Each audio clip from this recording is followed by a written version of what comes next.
The story of Pelican Island. In the late 1800s, there was supply and demand as there is today. But these people in the 1800s didn't want iPads or anything like that we want today. No, no, no, no, no.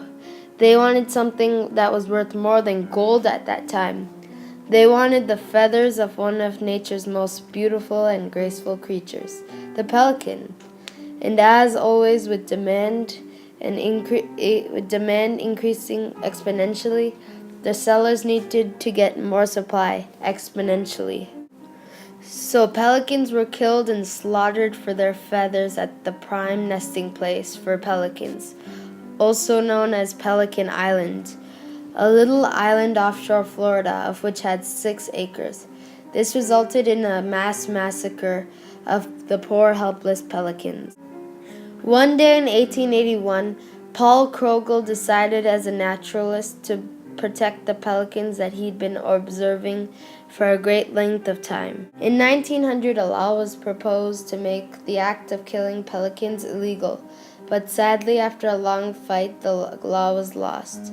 But then, after a lot of convincing and the re-upbringing of the law, it was soon to be that Pelican Island became the first natural wildlife reserve in America. And Paul Krogel was to stop poachers and egg snatchers for $1 a month.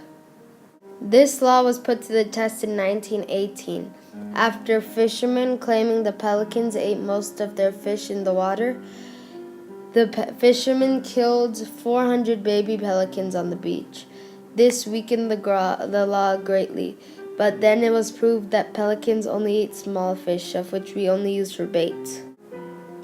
Then in 1923, a hurricane came and forced the birds out of their island, and later, after a few years, they came back slowly. Just recently, Pelican Island was threatened again, this time not by us humans, but by nature itself. The island was being broken away by waves, and we as humans acted instantaneously. We had a giant oyster barrier put around the island to protect it. Nowadays, Pelican Island is not open to the public but can be viewed afar with its newly gained 50 acres of land.